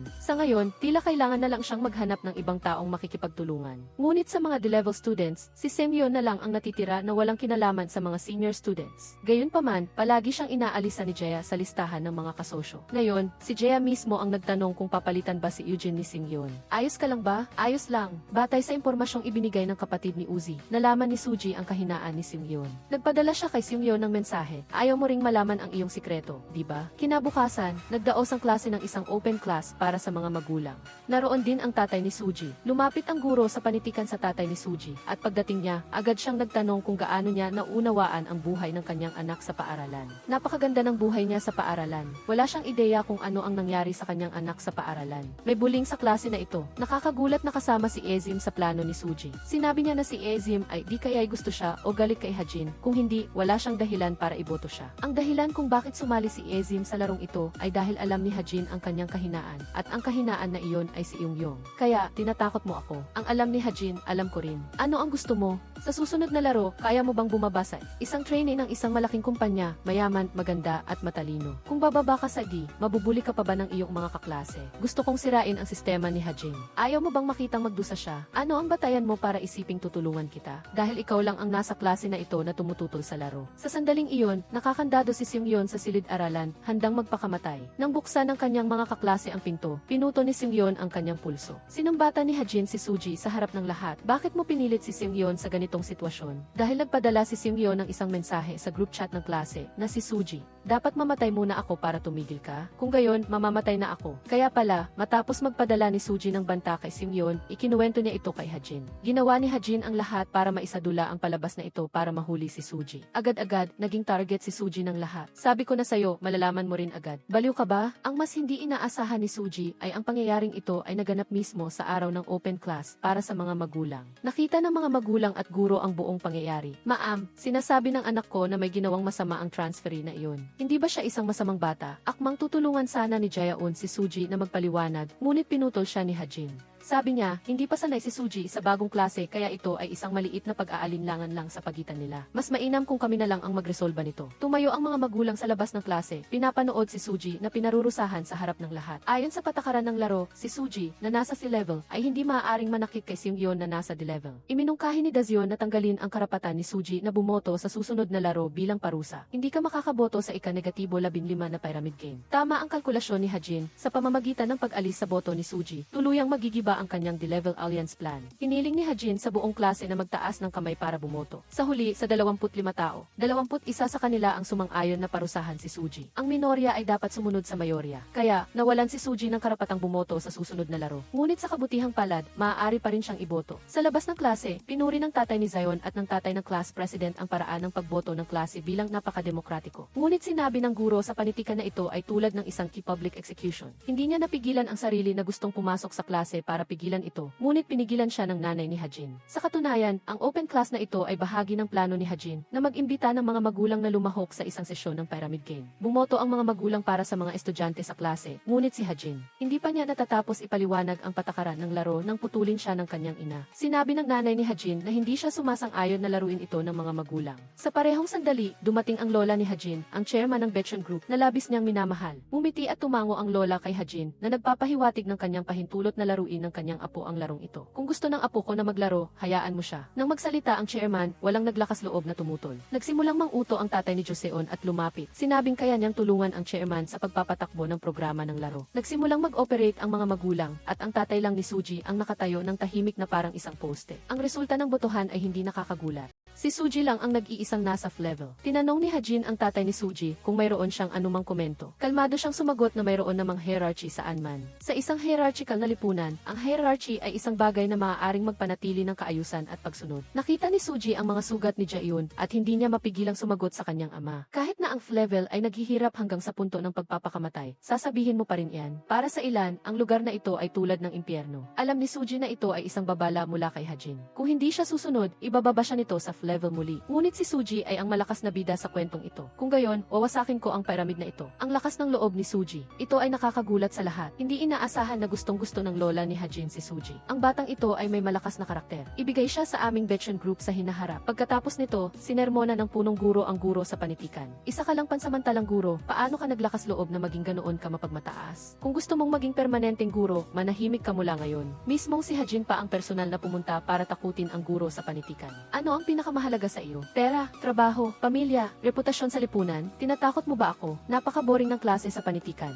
Magsumikap ka pa. Kailangan mo pa ng panibagong kontrata, hindi ba? Matapos ang aral mula kay Seunggi, ang kapatid ni Uzi, na si Hajon, na dating tinakot ni Suji na sumali sa The-Level Alliance, ay nagpadala ng text message kay Suji. I block kita para subukan mong takutin ako ulit. Gagawin ko rin ang ginawa ni Seunggi. Sa kabutihang palad, pumayag si Yazim na makipagtulungan kay Suri. Ngunit sinabi ni Suri na kailangang baguhin ang orihinal na plano na ibagsak si Yazim sa level. Ngayon, kailangan lang na bumoto ang kanilang maliit na grupo kay Yazim sa susunod na laro. Sa gayon, siya ay aakyat sa A-level. Sa impluwensya ni Yazim sa mundo ng mga idolo, siya ay magiging ang tanging tao sa klase na maaaring pantayan si Hajin. Nagsimula ang plano. Tinitigan ni Yazim si Hajin sa klase, pagkatapos ay ngumiti ng may kahulugan. Pagkatapos ay sinabi niya sa kanyang mga kaibigan.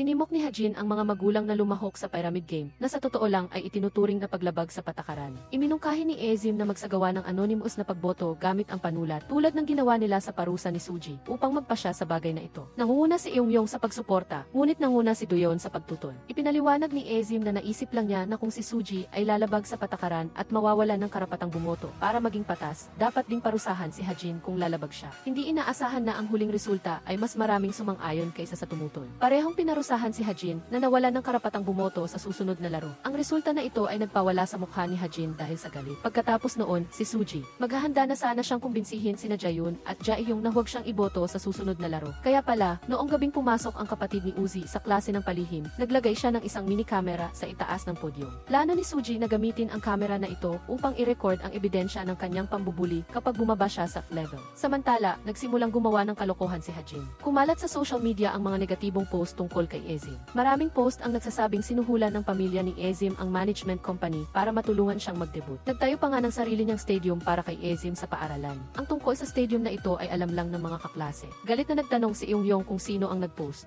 Nasa loob pa rin ang isang kaklase, naghahanap ng gulo at walang pakialam na nandoon pa rin siya. Nang biglang dumating si Eungyong at sinampal siya ng malakas. Nagulat ang buong klase nang makita si Eungyong na nawawala ng kontrol. Eungyong, baliw ka, tumigil ka. Kung hindi umakyat si Jaeyoon para pigilan siya, malamang na nagpatuloy pa si Eungyong sa pananakit. Sa sandaling ito, sinabi ni Hajin ng mapanukso, ang litrato ni AGV sa post ay mukhang kakaiba. Mukhang kinunan ito sa kanilang klase. Kaya pala, ito ay ang plano ni Hajin na isang bato, 2 ibon. Hindi lang niya naipakita sa publiko na palihim na naglagay si Suji ng kamera sa klase, kundi hinikayat din niya si Eungyong na nagdulot ng pagdududa sa lahat tungkol sa hindi ordinaryong relasyon ni Eunjung at Yazim. Tama nga, narinig ni Eunjung na palihim na kinukunan ng litrato si Yazim, kaya galit na galit siyang hinanap ang kamera sa buong klase. Alam ni Suji na si Seungyeon ang may-ari ng account na nag-post dahil palagi niyang ginagamit ang account na iyon para siraan si Yazim online. Dati, ginamit ni Suji ang impormasyong ito para takutin si Seungyeon. Maya-maya, natagpuan ni Eungyong ang kamera na nakakabit sa itaas ng podyum. Kinuha niya ang kamera at sigurado siyang may memory card ito, kaya malalaman kung sino ang naglagay ng kamera. Nang malapit nang mabuking si Suji, biglang pumasok sa klase ang guro sa panitikan. Sinabi niya na siya ang nagkabit nito at pagkatapos ay tinapak-tapakan niya ang kamera sa sahig. Pagkatapos noon, nag-resign ang guro sa panitikan.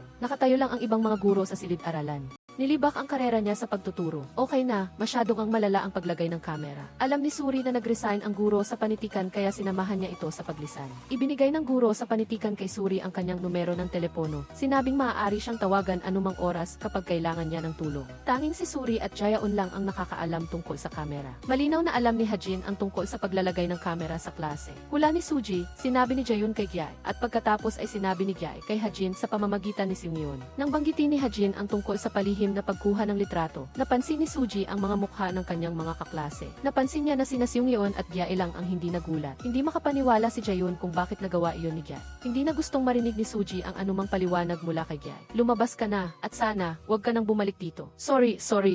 Matapos mabunyag ang tungkol sa kamera, wala nang silbi ang plano na ibagsak si Suri sa level. Lihim na nagpadala ng mensahe si Jaeyoon kina Jaehyung at Gya, humihingi ng tulong na iboto si Suri sa susunod na laro upang hindi siya bumagsak sa level. Matapos ang kaguluhan ni Eungyong para mabawasan ang pagdududa ng lahat tungkol sa relasyon ni Eungyong at Ezim, sinabi ni Suji kay Ezim na lumayo muna kay Eungyong sa loob ng ilang panahon. Sa parehong oras, hinikayat din ni Ezim ang kanyang mga kaklase na huwag iboto si Eungyong. Siguraduhin lang na may isang boto siya at kailangan mong iboto ako. Tanggalin muna natin ang level at mabilis na nagsimula ang bagong round ng Pyramid Game. Ang huling resulta ay ayon sa plano ni Suji. Walang sinuman ang nasa level. Si Suji ay bumaba mula level patungong D-level. Si Ezim ay umakyat sa A-level at si Gya ay umakyat sa D-level. Ang pinaka nakakagulat ay si Go Yoon Bayol na umabot sa A-level. Ang kanyang mukha ay puno ng hindi mapigilang kaligayahan. Ang class president at si Jaeyoon na nasa A-level ay parehong bumaba sa B-level. Nang makita ni Jaeyoon si Hajin, doon lang niya napagtanto na ito ay isang masamang laro ni Hajin. Ipinadala ng kapatid ni Uzi ang impormasyon ng botohan kay Suji. Nang makita ni Hajin na si Jaeyoon ay wala sa level at nakakuha pa ng 2 boto, halos sumabog siya sa galit. Galit na galit si Hajin at inanyayahan si Jaeyoon na mag-usap ng pribado. Sinabing nagkamali siya sa kanyang kalkulasyon.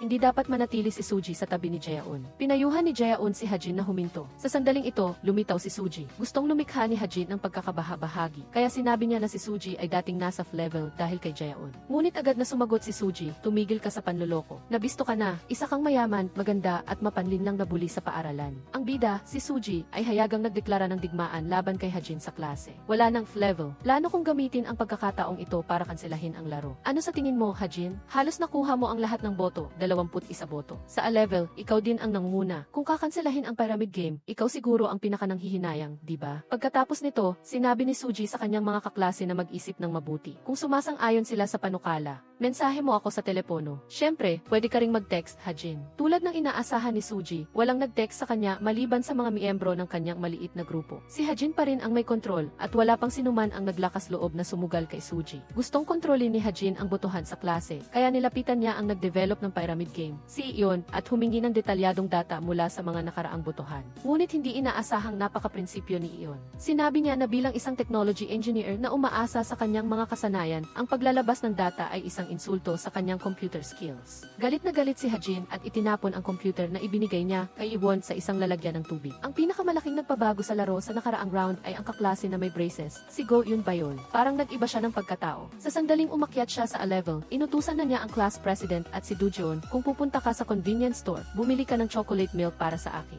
Nagalit si Dujeon sa sinabi niya. Hindi makapaniwala ang mga kaklase sa klase na ang dating mahiyain at hindi napapansin na babae sa klase ay naging napakasama. Sa totoo lang, matagal nang ginagamit ni Hajin ang maliit na trick na pagbubunyag ng exam questions para suhulan si Go Yoon Bayol. Ngayon lang nalaman ni Suji. Si Go Yoon Bayol ay ang lihim na alas ni Hajin sa mababang 5 na ranggo, ngunit ayos lang. Palaging maraming plano si Suji. Upang sirain ang Pyramid Game, ang unang hakbang ay gawing ordinaryo si Hajin sa mata ng lahat. Habang naglilinis ng silid-aralan, sinadya ni Suji na hilingin kay Hajin na maglinis. Nagmamadaling sinabi ni Go Yoon Bayol na hindi kailangang maglinis ang A-level. Sa sandaling ito, kailangan ni Suji ang tulong ni Ezim na nasa A-level din. Anong gagawin ko? A-level din si Ezim pero naglilinis siya. Nagulat ang lahat ng mga kaklase. Kinuha ni Jaeyoon ang isang libro at ibinato ito para babalaan si Suji na tumigil. Dam, A-level ka, nakakahiya ba ang maghawak ng walis para maglinis? Pagkatapos ay nagsimula siyang magkalat ng chismis tungkol kay Jaeyoon. Ito ang forte ni Jaehyung. Agad na nagtagumpay si Jaehyung sa pagkalat ng balita tungkol kay Jaeyoon sa buong klase na nagdulot ng chismisan sa lahat. Hindi pala ganoon kasimple si Jaeyoon. Dati siyang naging level dahil sa pagtataksil ng kanyang kaklase. Sa sandaling ito, ang kaklase na nagtaksil kay Jaeyoon, si Eugene, ay nagsimulang mawalan ng kalma nang marinig ang chismis. Si Eugene ay nagbigay rin ng pagkakataon kay Jaeyoon na makisalamuha sa iba pang mga kaklase. Bukod pa rito, si Jaeyoon ay isang masipag na tao na mahilig tumulong sa kanyang mga kaibigan. Unti-unting nakilala ng mga kaklase si Jaeyoon at mas pinahahalagahan siya. Ngunit ng gabing iyon, tumawag ang nanay ni Jaeyoon at sinabing pinuntahan siya ni Suyoon. Narinig ito ni Jaeyoon at labis siyang nagulat kaya nahulog ang kanyang telepono. Hindi na pumapasok sa eskwela si Jaeyoon at hindi niya sinasagot ang mga tawag ni Suji. Nang wala si Jaeyoon ng halos 2 araw, ipinahayag ng ama ni Suji na may bagong utos ng paglilipat mula sa militar. Sa susunod na linggo, kailangan ni Suji lumipat ng eskwela kasama niya. Naisip ni Suji na nagkataon lang ang lahat sa isang nakakapagtakang paraan. Kinabukasan, pag uwi niya sa bahay, nakita niya ang boss ng kanyang ama na nagdadala ng maraming maraming gift certificates mula sa Beacon Group. Nag-take advantage si Suji sa pagkakataong bumati at tandaan ang pangalan sa name tag niya. Pagkatapos, umuwi siya at tiningnan ang order ng paglipat ng kanyang ama at nalaman niya na ang taong nag-order ng paglilipat ay ang boss niya. Kahit sa hula lang, alam niyang ito ang laro ni Harin. Agad siyang tumawag kay Harin. Nung mga oras na iyon, nakatayo si Harin sa harap ng bahay ni Jaehyun. Alam ba ng nanay mo, bakit kita binubuli ng ganyan? Kasalanan ko ang lahat. Sa pag-iisip ni Harin, lalo siyang nagalit kaya ginamit niya ang lighter para sunugin ang kamay ni Jaehyun. Mabuti na lang at dumating si Suji sa tamang oras. Dahil ayaw niyang may humadlang sa kanyang pambubuli, ayaw ko na tuloy lumipat ng eskwelahan. Wala kang kakayahang paalisin ako. Hindi matatapos ang pyramid game na ito. Lahat ito ay dahil sa baliw na si Jaehyun. Gusto mo talagang sirain ang larong ito. Hindi pati ikaw, lahat ay dapat masira. Matatapos lang ang larong ito. Para maghiganti kay Jaehyun, talagang nabaliw na si Harin. Dahil dito, nagdesisyon na rin si Suji na hindi na siya lilipat ng eskwelahan. Nagpa siya si Suji na sirain ang pyramid game, kaya nagsimula siyang magplano. Pagkatapos ay binago niya ang mga patakaran. Umakyat sa entablado si Irim at sinabing kung walang i-rank sa susunod na pagboto, aalisin ang pribilehiyo ng i-rank. Hindi inaasahan, tinanggap ni Harin ang alok na ito. Nagsimula na naman si Harin sa kanyang masamang laro. Binago niya ang paraan ng pag-evaluate sa physical education performance sa pamamagitan ng paggamit ng dodgeball game. Ang panuntunan ng laro ay ang mga estudyanteng nakakuha lang ng isang boto sa pyramid game ay ang magiging target. Ang ibang estudyante ay magbabato at kapag tumama sa target, makakakuha sila ng isang puntos. Limitado ang oras sa 20 minuto. Ang huling puntos ang magiging physical education performance. Gusto ni Harin na ipaunawa sa mga estudyante na kahit walang i-rank, hindi matatapos ang laro. Ang taong may pinakamababang bilang ng boto ay kailangan pa ring tiisin ang takot ng i-rank. Agad na nagpadala si Suji ng text kay Yerim. Matapos basahin, tinutulan ni Yerim ang mga panuntunan ng laro at hiniling na gawing target ang lahat ng i-rank na estudyante. Ang pagtama sa i-rank na estudyante na may isang boto lang ay magbibigay ng 3 puntos. Ang pagtama sa i-rank na estudyante na may ibang bilang ng boto ay magbibigay ng 1 puntos. Sa harap ng opinyon ni Yerim, hindi naglakas loob si Go Eun Bayo na tanggihan siya. Matapos makatanggap ng sulyap mula kay Harin, saka lang siya nagdeklara ng pag-ayon sa mungkahi ni Yerim. Bago magsimula ang laro, ipinadala ni Suji ang paraan para masira ang larong ito sa kanilang maliit na grupo. Pagkatapos magsimula ang laro, naging magulo ang buong playground. Wala nang nagmamalasakit sa pagkakaibigan at nag-aaway pa sila para sa bola. Talagang mukhang impyerno ang eksena. Napakalakas ni Yeondu, tuloy-tuloy siyang nakakakuha ng puntos. Nang matumba si Jaehyun, siya ang naging target ng buong grupo. Biglang, tumayo si Jaehyun para protektahan si Jaehyun.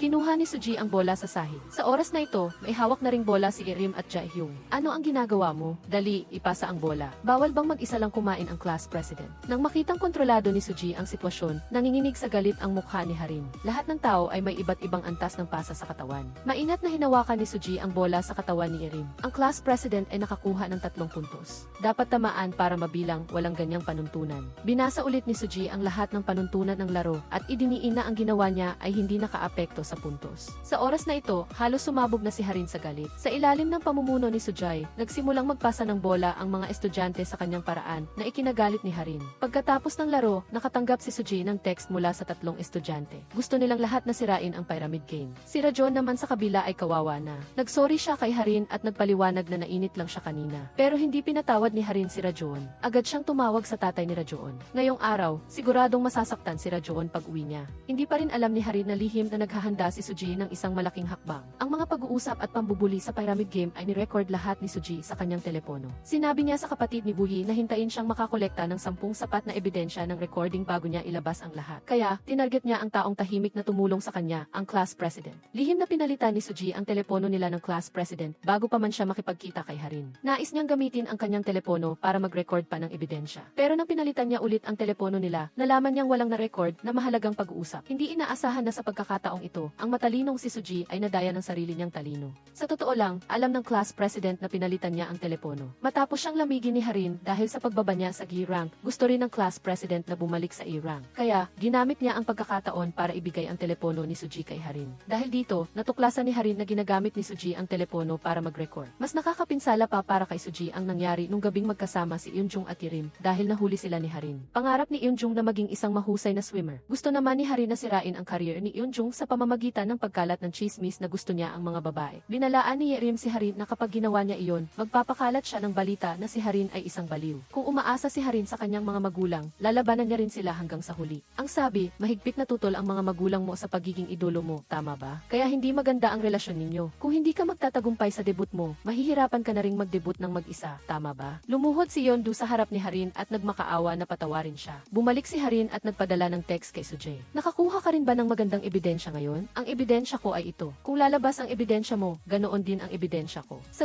momento, nakasaad na ang isang tenyente koronel sa militar at ang kanyang anak na babae ay magkasama sa isang corporate conspiracy para itago ang maling ginawa ng tenyente koronel. Isang anak ng isang mayaman na pamilya. Isang mayamang baliw na itinulak ng matalik na kaibigan sa pool at pagkatapos ay nalunod. Ang mga kaibigan sa paligid ay nakatingin lang, walang reaksyon. Tanging si Jaehyun lang ang walang pag-aalinlangang tumalon para iligtas siya. Pagkatapos, sinabi ni Harin na aksidente lang siyang nahulog. Pero nasaksihan mismo ng class president na tinulak ni Wooyi si Harin sa pool. Kaya, pumunta ang class president para hanapin si Wooyi at binalaan siyang huwag maging masyadong sobra. Lumabas na bukod sa class president, nakita rin ni Suji na tinulak ni Wooyi si Harin. Pero nagpanggap silang dalawa na hindi nila alam. Bukod pa rito, nang mahulog si Harin sa tubig, maraming tao ang nakakita pero walang nag-react. Nanginginig na tinanong ni Wooyi si Harin, kitang-kita mo na ako ang tumulak, bakit mo lang pinalampas? Dahil mas may nagpapainis sa akin kaysa sa iyo. Hinarap ni Harin sina Yeondu at Yerim. Kailangan ng talikuran ni Yeondu ang swimming competition para madebut si Yerim ng maayos. Ayaw ni Yerim na talikuran ni Yeondu ang kompetisyon, kaya sumunod na lang siya kay Harin. Hinarap naman ni Harin si Jaehyung. Ipinakita niya ang mga litrato na lihim na kinuha ni Jaehyung para pilitin siyang magtaksil kay Sujay. Kung hindi, ilalantad niya na si Jaehyung ay isang baliw na lihim na kumukuha ng litrato. Hindi inaasahan na hindi susuko si Jaehyung. Ginamit ni Harin ang kapatid niya bilang panakot. Malapit nang mag-interview ang kapatid niya sa law firm at ang interviewer ay ang advisor ng Baekon Group. Puwersahang pinag-isip ni Harin si Jaehyung ng mabuti. Kung hindi, masisira ang kinabukasan ng kanyang kapatid. Nang gabing iyon, lihim na sinundan ni Harin sina Jaehyung at Yerim. Sabay siyang nagpadala ng text sa dalawa. Kapag kailangan ko, sundin ninyo ang sinasabi ko. Nakita ni Go Eun Bayol na natanggal ang sintas ng sapatos ni Harin. Agad siyang kumuha ng pagkakataon para ipakita ang kanyang pagsunod. Gawin mo akong alipin mo. Simula nang umakyat siya sa A-rank, lalong naging mayabang si Go Eun Bayol sa harap ni Jaehyung. Mainitin ang ulo ni Jaehyung at hindi siya makapagpigil, madali siyang magalit. Si Harin lang ang nagkokontrol sa laro. Lumapit ang computer expert na si Iwon kay Suji para magpasalamat sa pagtulong niya sa dodgeball game noong nakaraan. Inamin niya na sa pyramid game, isa lang siyang manonood. Pero hindi siya nananakit. Sa huli, nag-alok pa siyang tulungan si Suji na sirain ang pyramid game. Bukod kay Iwon, may dalawa pang kaklase ang lumapit kay Suji at nagpahayag ng kanilang kagustuhang tumulong. Nung sinabi mong sisirain mo ang laro, ang galing mo talaga. Paumanhin, Suji, dahil hindi kita pinansin noon. Samantala, walang tigil si Harin. Nagawa pa niyang sunduin ang nanay ni Jaehyun. Sinabi ni Jaehyun na pumunta siya sa Busan para tingnan ang nanay niya. Ang sabi, magkaklase kayo, bakit ngayon ko lang nalaman? Siya ang matalik na kaibigan mo. Mula ngayon, kailangan nating magkita ng madalas. Pagkatapos umalis ng nanay ni Jaehyun, nanatili siyang nakatayo sa lugar. Pero si Harin, tinapaktapakan niya ang strawberry sa ilalim ng kanyang paa. Gaano niya kaya kinamumuhian si Jaehyun? Kinabukasan, nag-organisa si Harin ng isang reality shooting game. Si Go Eun Bayol ang inatasan na magpaliwanag ng mga patakaran. Sinabi niya na sa larong ito, ang sinumang matamaan ng 3 beses ay mapaparusahan. Sa gitna ng laro, may ilang estudyante na nakatanggap ng text na nag-uutos sa kanila na tutukan ang pagbaril sa grupo ni Sujay. Gaya ng inaasahan, pagkatapos ng laro, si Sujay, Jaehyun, Jaehyung, Yeonjung, at Jae-yi lang ang naparusahan. Ang parusa ay pumili ng isang A-level na tao sa 5 sa kanila. Agad na tumutol si Yerim. Pero sinimulan na ni Harin ang psikolohikal na pag-atake sa mga estudyanteng hindi kasali. Hindi ninyo ba napapansin? Kailangan nating pumili ng A-rank para maging ligtas. Agad na naisip ng mga estudyante na hanggat mayroong rank, mas ligtas sila. Nagmungkahi si Go Eun Bayol na itaas ang kamay ng mga sumasang-ayon. Sa huli, mahigit sa kalahati ng mga estudyante ang sumang-ayon. Ang patakaran para pumili ng A-rank ay ang pag-uusig. Kailangan nilang sabihin ang mga pagkakamali ng iba. Ang taong may pinakamababang bilang ng mga sinasabi ay pipiliin bilang A-rank. Ang gusto ko ay paghihiwalay at pagtataksil. Gusto kong magkawatak-watak kayo at si Jaehyun na lang ang matira. Pero ang libu-libong plano ni Harin ay walang laban sa banal na direksyon ng direktor. Mula pa nung gabi bago nito, ikinuwento na ni Jaehyung at Yerim kay Suji ang tungkol sa pagbabanta ni Harin sa kanila. Hindi inaasahan, sa totoo lang, galit na galit pala si Jaehyung sa kanyang kapatid. Dahil mula noong bata pa siya, binubuli na siya ng kanyang kapatid. Sa edad na 8, binugbog si Jaehyung at nabulag ang isang mata niya. Kaya, hindi na madidisturb si Jaehyung sa mga banta ni Harin. Gusto niya lang makita na masira ang kinabukasan ng kanyang kapatid. Kaya, nagpasya na sila ng maaga na hindi sila magtataksil sa isa't isa. Pero nakakagulat na si Jaehyun, na dating nagtaksil kay Sujay, ay nagtaksil na naman sa kanyang sarili. Sige, nagtaksil ako sa aking mga kaibigan. Kung magtataksil, lahat ay babagsak ng magkasama. Ngunit kung magtutulungan, magiging kapakipakinabang ito sa lahat sa psychological game na ito. Pagkatapos, tinutok nila ang baril sa kanilang sarili. Sinasabi nila ang kanilang mga pagkakamali habang binaril ang kanilang sarili. Nang sasabihin na ni Jaehyun ang kanyang mga pagkakamali, sinulyapan niya si Harin. Nakita niya na galit siyang nakatingin sa kanya. Binaril ni Suji si Jaehyun para pigilan siya. Pagkatapos, nagsimula silang magbarilan. Walang sinuman sa mga estudyante ang nag-isip na ang eksena na dapat sana ay isang labanan hanggang kamatayan ay naging isang laro para sa kanilang grupo. Kahit anong isipin, ito lang ang mga kasalanan namin. Paano naman kayo? Hayop, ano ang ginagawa ninyo? Hindi ba't nagsignal na si Harin? Nanggagalit na naman kayo kay Harin? Sa tingin ko, nabaliw na si Rajon matapos siyang bugbugin ng tatay niya sa bahay. Naglabas lang si Go Eun Bayol ng isang random na komento. Talagang sumugod siya at sumigaw na tuturuan niya ng leksyon si Jaeun. Pinigilan siya ni Yeondu. Itinulak lang ni Yeondu si Rajon ng bahagya at agad siyang sumabog. Ngayon, ang gulo na. Walang inaasahan na may steel nail pala sa kahoy na board at tumusok pa ito sa tuhod ni Yeondu. Simula nang kumalat sa eskwelahan ang balita na nasaktan ni Rajon si Yeondu, pinakiusapan ng nanay ni Harin ang prinsipal na agad na itago ang lahat. Sa kabilang banda, tinawag ng class advisor ang mga estudyante at sinabing nabayaran na ang mga magulang ni Yeondu at hindi na nila ito hahabulin. Hiniling niya sa mga estudyante na huwag ilabas ang balitang ito. Ang parusa naman para kay Rajon ay paglilinis lang ng classroom sa loob ng 2 buwan. Sa oras na ito, pagkatapos matanggap ang balita, agad na nawala ng kontrol si Yerim sa kanyang emosyon. Sa galit, natagpuan ni Yerim si Rajon at sinampal siya ng malakas. Gustong makipag-away ni Yerim kay Rajon, pero buti na lang at napigilan siya ni Suji para hindi lumala ang sitwasyon. Hindi pinatawad ni Suji si Rajon at naisip niya kung paano siya parusahan. Sa pagkakataong ito, nagpadala si Harin ng text sa group chat ng klase na nagsasabing pagbalik sa eskwela, magkakaroon ng parusa para kay Rajon. Inakala ng eskwelahan na sa pagtatago ng balita mula sa media, titigil na ang lahat. Pero hindi nila alam, tinulungan ni Woohee ang kapatid ni Suji na gumawa ng isang game chat application at sa pamamagitan ng laro, ipinakalat niya ang balita tungkol sa pambubuli ni Rajon na ikinasugat ni Yeondu. Pagkatapos ng maikling panahon, kumalat na sa buong eskwelahan ang balita tungkol sa pambubuli.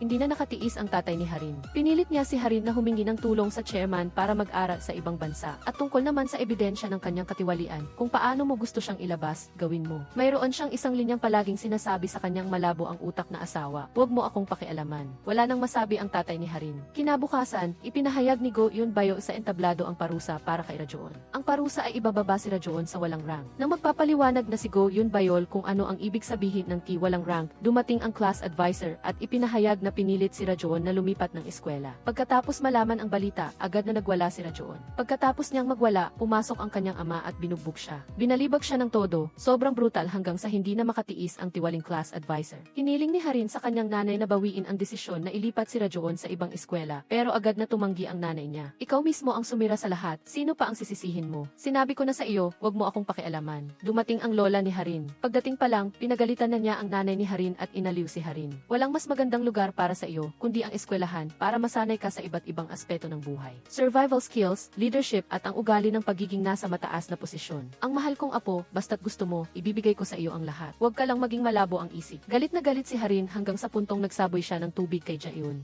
Madaling araw, pumunta si Harin kay Jaeun na may dalang malaking gunting. Talagang nakakatakot siya. Walang awa niyang ginupit ang mahaba niyang buhok sa harap ni Jaeun at sinabing kung sisirain ni Jaeun ang pyramid game, gagawin niya si Suji na bully sa eskwelahan. Huwag mo akong gawin, kaya bitawan mo na siya at bumalik sa rank. Bumalik ka sa pwesto mo. Ipinakita rin ni Harin kay Jaeun ang isang online post tungkol sa isang high school na nakikipagsabuatan sa isang korporasyon. Sa totoo lang, paninira lang ito sa tatay ni Suji sa issue ng katiwalian. Pagkatapos, nakatanggap si Jaeun ng tawag mula sa kanyang nanay. Narinig ko mula kay Sumi, Jaeun, ginawa mo ba talaga yan sa kaklase mo? Nagkamali ka. Kasabay nito, nakita rin ni Suji ang post tungkol sa katiwalian.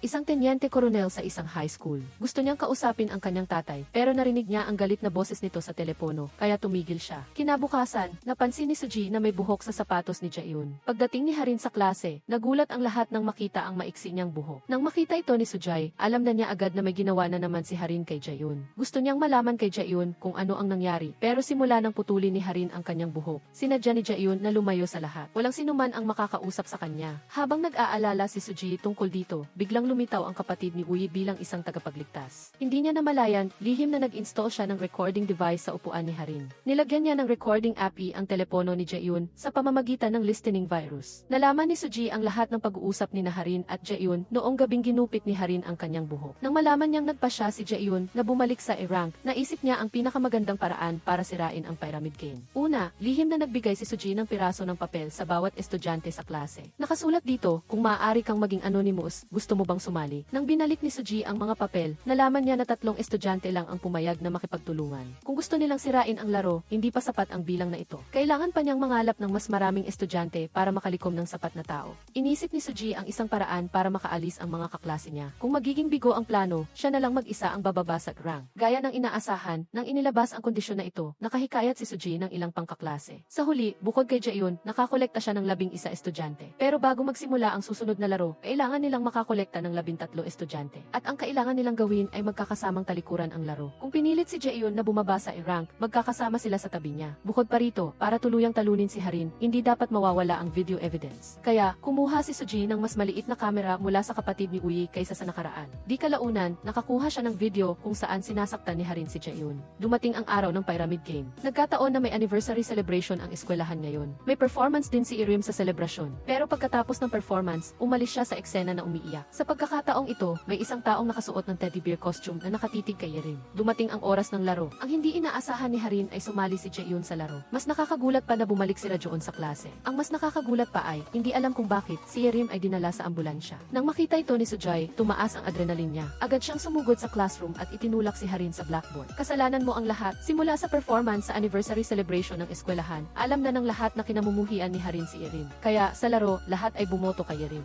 Natanggap ni Irim ang mensahe ng pagbati sa debut mula kay Yoon Bayol at hindi siya tumitigil sa pag-iyak. Nakipagkita si Suji kay Irim sa swimming pool, ngunit pagdating niya, nakita niyang nawalan na ng malay si Irim. Bago magsimula ang Pyramid Game, hiniling ni Harin na pumili ng isang taong laging nasa rank sa klase. Ibig sabihin ay laging nasa rank. Pagkasabi nito, pumasok si Suji sa klase at itinulak si Harin sa blackboard gamit ang isang kamay. Dahil sa larong ito na ginawa mo, naging taong hindi na lumalabas ng bahay si Irim. Gustong magpakamatay ni Jaehyun, habang ang karera ni Yoon Bayol bilang atleta ay nasa bingit ng pagbagsak. Ngayon, nasaktan din si Irim. Tinanong ni Suji ang buong klase, mayroon pa bang hindi nakakaalam na si Harin ang gumawa ng Pyramid Game? Sa pagkakataong ito, ayaw nang magpanggap ni Harin. Prangka siyang umamin sa harap ng kanyang mga kaklase. Simula ngayon, kailangan ninyong makinig sa akin. Sinabi ni Suji na noong nakaraan, malinaw na sinabi ni Harin sa group chat na paparusahan niya si Rayon, ngunit wala siyang ginawa. Nais niyang gamitin ito upang atakihin si Harin. Hindi patas at hindi mapagkakatiwalaan, kaya tumutol siya sa kanyang mungkahi. Maraming kaklase ang naramdaman na tama si Suji. Nakita ni Yoon Bayol na hindi maganda ang sitwasyon, kaya agad siyang tumayo upang suportahan si Harin. Sa panawagan niya, mabilis ding nagpakita ng suporta ang ilang kasamahan niya. Alam ni Suji na ang pag-fix ng F-rank ay para kay Jaehyun upang pigilan si Jaehyun na kusang loob na gawin ito.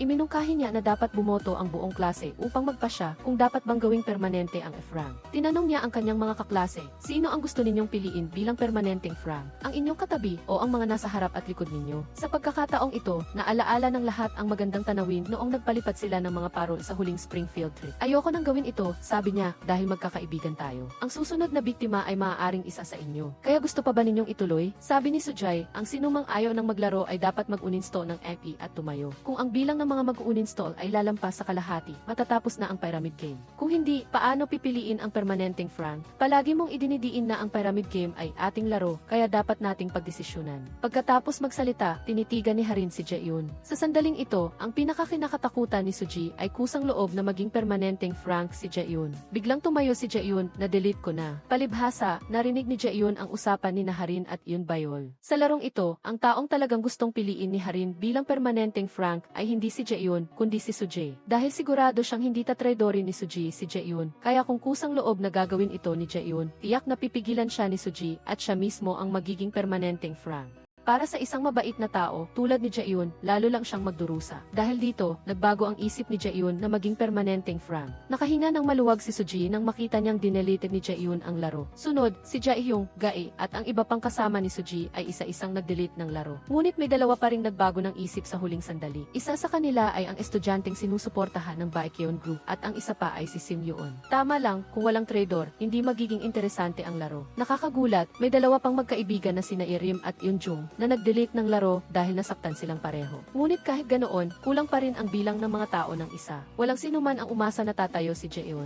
Harin, anong gagawin mo ngayon? Sinira ko ang plano mo. Jaehyun, hindi valid ang boto mo. Ano ang karapatan mong umupo dito? Hindi ka na estudyante ng klase na ito. Wala kang karapatang sumali sa laro. Huwag kang makialam, leche. Sinadya ni Suji na sabihin iyon. Alam niya na may bipolar disorder si Rayon, kaya gusto niyang udyukan siya para mawalan siya ng kontrol at maipakita ang kanyang mapanakit na ugali. Dahil may kamera sa podium ng classroom na live na nagsa-stream. Ang eksena kung saan sinuntok at sinipa ni Rayon si Jaehyun ay na-live stream na. Sa sandaling ito, parang baliw na si Rayon na patuloy na sinasaktan si Jaehyun. Ngunit hindi inaasahan na nagsimula ng lumaban si Jaehyun. Madali niyang hinawakan ang dalawang kamay ni Rayon at itinulak siya sa lupa habang nagwawala pa si Rayon. Mas lalong nakakagulat na nag-delete din ng Pyramid Game ang class president. Palibhasa, kinausap ni Suji ang class president ng pribado. Nagsisimula nang magbago ang ating mga kaklase. Nararamdaman mo rin, diba? Kaya tulungan mo ako ako sa loob ng iyong safe zone. Pinili ng class president na tulungan si Suji. Ang kamera sa podium ay siya ang naglagay. Ngunit ang ikinagulat ni Suji ay ang desisyon ng class president na lumabas sa kanyang safe zone at nag-delete ng laro. Pagkatapos, nag-delete din si Suji ng laro at idineklara na mahigit sa kalahati ng mga tao ang sumang-ayon na tapusin ang larong ito. Wala na ang laro. Panandali ang hindi makapaniwala ang mga estudyante na talagang tapos na ang Pyramid Game. Nanginginig sa galit si Harin, ngunit kahit gaano siya kasama, kailangan niyang tanggapin ang katotohanan. Nang malaman ng prinsipal ang tungkol sa live stream, dinala niya ang lahat ng guro sa classroom upang hanapin ang kamera. Pagkahanap ng class teacher sa kamera, kinuha agad ito ng prinsipal.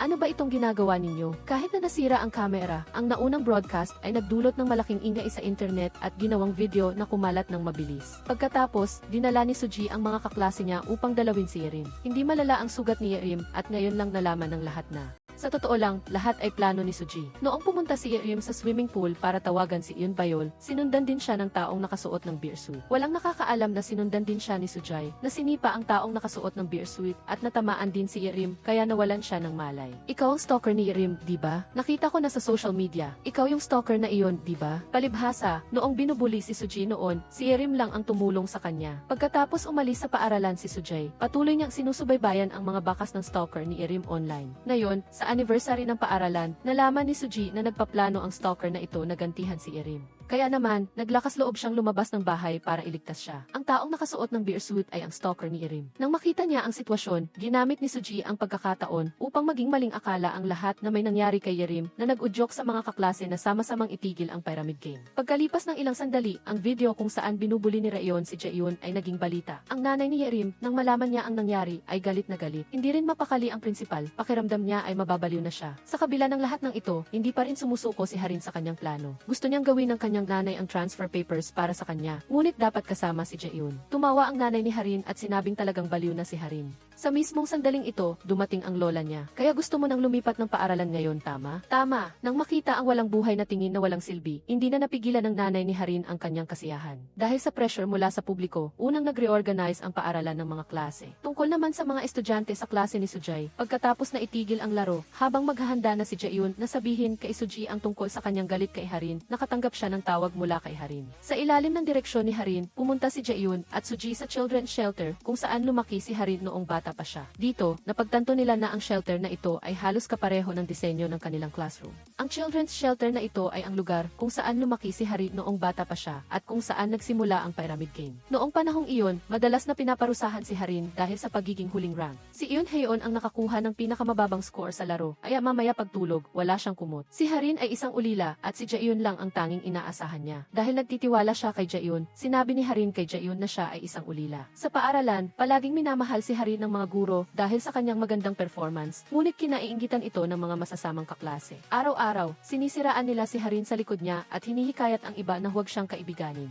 Ayaw ni Jaeyoon na tratuhin ng mga kaklase si Harin sa ganoong paraan. Kaya naman, isiniwalat niya ang sikreto na si Harin ay isang ulila. Nang malaman ito ng masasamang kaklase, mas lalo nilang binuli si Harin dahil wala siyang pamilyang magtatanggol sa kanya. Habang si Jaeyoon naman, nang makita ang eksena, dahil sa takot ay pinili niyang manood lang mula sa malayo. Simula noon, nagsimulang magtanim ng sama ng loob si Harin kay Jaeyoon at lihim na nagdesisyon na kailangan niyang makahanap ng adoptive parents. Nagkataon na isang araw, hindi sinasadyang narinig ni Harin ang usapan ng mga guro sa center. Nalaman niya na ang sponsor ng center ay ang chairman ng Becky On Group na walang apo. Sa araw ng benefit fair ng center, posible na mag-ampon ang chairman ng isang bata. Kaya naman, sa araw na iyon, ibinigay ni Harin ang lahat ng kanyang makakaya sa entablado, ngunit hindi inaasahan na ang paningin na. Ang matatag niyang pananaw ay agad na nagustuhan ng chairman. Agad siyang inampon ni Imres, chairman bilang apo. Ngunit hindi madaling makasama ang isang mayaman na pamilya. Kahit na si Harin ay mabait at matamis, hindi siya minahal ng kanyang adoptive parents. Habang ang kanyang lola naman ay malupit at wala ng iba. Kung hindi sapat ang kanyang grades, ikukulong siya sa isang maliit na kwarto at kailangang mag-aral ng walang tigil araw at gabi. Sa paglipas ng panahon, sa ilalim ng mga pagsubok na ito, unti-unting naging baluktot ang isipan ni Harin. Ngunit labis namang nasisiyahan ang kanyang lola na makita ito. Ngunit ang mga pagdurusa ni Harin ay hindi ang pangunahing dahilan kung bakit hindi niya tinigilan si Jaeyoon. Pagkatapos sabihin ito ni Harin,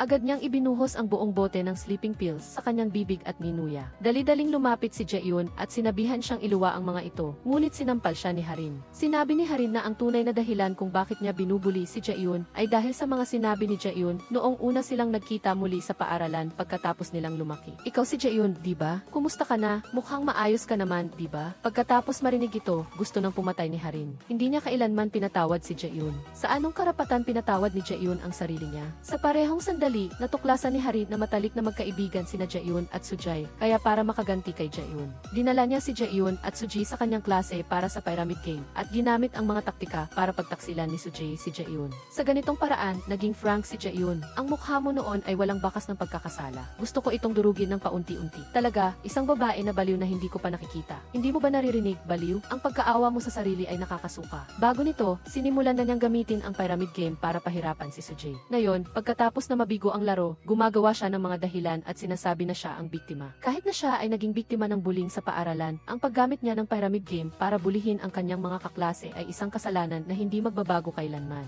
May pagkakataon sana siyang magbago, ngunit siya mismo ang sumira nito, hindi si Jaeyoon. Kahit anong mangyari, hindi mo mapapatawad si Jaeyoon dahil ngayon, ikaw na ang naging bully. Mamuhay ka sa kahihiyan habang buhay. Kahit na ganito, pasensya na hindi ko nasabi na laro tayo noon. Pasensya na dahil madali ko itong nakalimutan. Talaga, pasensya na. Sa sandaling ito, tumunog ang fire alarm. Nakita ni Suji na nasusunog ang orphanage at agad na inisip na kailangan niyang mabilis na ilabas si Jaeyoon. Ngunit pagkaalis nila, bumagsak si Harin sa sahig dahil sa epekto ng gamot. Biglang may sumabog at ang pagsabog ay nagpaabot ng apoy kay Harin. Gayunpaman, sumugod pa rin si Jaeyoon upang iligtas siya. Sa kabutihang palad, dumating ang mga bumbero at nailigtas silang tatlo. Kasabay nito, kumalat sa internet ang balita na ang apo ng chairman ng Baekhyun Group ang nasa likod ng bullying sa paaralan. Nang marinig ang balita, galit na galit ang nanay ni Harin. Pagkatapos, nalaman niya na nandoon din si Suji noong nasusunog ang children's shelter. Kaya naman, agad siyang nakaisip ng plano upang sisihin si Suji. Una, sinuhulan niya ang kumpanya ng media para i-edit ang live stream na video at nagpakalat ng chismis online na sinadya ni Suji na sunugin ang children's shelter para patayin si Harin. Pagkatapos, dahil sa opinyon ng publiko, isinisi nila kay Suji na siya ang utak sa likod ng bullying sa paaralan at si Harin ay biktima lamang. Magkasama sina Jaeyoon at Yerim ay kumalat din na sila ay mga bully sa paaralan. Pati ang tatay ni Suji ay nadamay, sinabing isa rin siyang bully sa militar. Sa huli, lumala ang sitwasyon hanggang sa ipatawag si Suji sa istasyon ng pulis para sa investigasyon. Ipinapakita ng kasalukuyang sitwasyon na gustong isisi ng Baekhyun Group ang lahat ng kasalanan kay Suji. Ngunit alam ng lahat ng nanonood ng palabas na kung walang nakahandang plano, hindi magiging magaling ang direktor. Ang guro na si Ihyes Choi sa klase ni Suji ay pumunta sa literature teacher. Ilang buwan na ang nakakaraan habang nag-video call si Ihyes Choi. Hindi niya sinasadyang nakita si Suji na binubuli ni Doyeon at ni-record niya ang eksena. Masakit ba? Tinatanong kita, masakit ba? Sino ang nagsabi sa iyong maging frank student? Gusto mo bang bigyan kita ng pagkakataon? Matapos i-post ang video ng pambubuli kay Suji online, ang mga kakampi ni Suji ay nag-post ng mga komento at artikulo sa iba't ibang website na nagpapatunay na si Suji ang tunay na biktima ng bullying. Naglakas loob din si Suji na mag-record ng video na nagpapatunay na si Harin ang bully. Muli niyang binuksan ang kanyang mga sugat sa harap ng kamera. Sa pagkakataong ito, muling bumaling ang publiko laban kay Harin. Bukod pa rito, ang naunang live stream. Nang dinala ng principal ang mga guro sa classroom para hanapin ang kamera, pumasok ang kuya ni Suji sa faculty office, hinak ang computer ng class advisor, at nakuha ang ebidensya ng pandaraya sa grades ni Harin. Lumabas na ang test paper na nakuha ni Harin noon ay ibinigay ng class advisor. Bukod pa rito, natuklasan din ang employment contract ng class advisor. Mula sa kontrata, makikita na hindi qualified ang class advisor na matanggap sa paaralan. Sinunod ng kuya ni Suji ang utos ni Suji at ibinunyag ang pandaraya sa grades at illegal na pagtanggap sa paaralan sa internet. Nang sumabog ang issue mula sa principal, sa class advisor, hanggang sa nanay ni Harin, lahat sila ay ipinatawag para sa investigasyon ng pulis. Upang protektahan ang reputasyon ng Baekhyun Group, nagdesisyon ang tatay ni Harin na putulin ang kanilang relasyon. Nagdaos siya ng press conference at inihayag na tapos na ang proseso ng pagtalikod sa kanyang karapatan bilang magulang ni Harin. Nang magising si Harin, ang kanyang posisyon ay agad na bumagsak mula sa langit patungo sa impyerno. Ang mga kasama niyang nakibahagi sa bullying ay pinarusahan din at pinatalsik sa paaralan. Si Raeon ay naging mas lalo pang miserable. Ang mga pasa sa kanyang mukha ay hindi pa rin gumagaling. Ang kanyang tatay, kapag nakita siya, ay walang awang binubugbog siya. Samantala, ang mentalidad ni Seunggi ay tila hindi na normal. Ang taong sumusuntok kay Raeon ay isang dating judo athlete. Dahil sa bullying, nawalan siya ng karapatang sumali sa national sports competition. Bukod sa mga bully na pinatalsik sa paaralan, ang ilang estudyante na nandaya sa grades ay nakatanggap din ng kaukulang parusa. Si Eun Bayol ay talagang kakaiba. Tumayo siya sa harap ng gate ng Seoul National University na maihawak na placard bilang protesta na hindi siya kasali sa bullying. Nakakalungkot na pinatalsik din ang class president. Sa huli, nagpalit ng sponsor sponsor ang paaralan at pinalitan ang pangalan nito. Tinanggap ang literature teacher upang magturo sa paaralang ito. Sina Suji at ang kanyang mga kaklase ay nag-promote sa susunod na baitang. Muli silang magkasama sa isang klase, ngunit ang kambal na babae ng sponsor ng paaralan ay lumipat din sa kanilang klase. Ano ang pangalan ng larong nilalaro ni Harin sa paaralan? Hindi ba't masaya ang pyramid game? Maglalaro ka ba o hindi? Hello, ako si Cha Seon-ju. Dito nagtatapos ang kwento ngayon. Salamat sa panonood. Anong masasabi ninyo sa pelikulang ito? Mag-comment sa ibaba.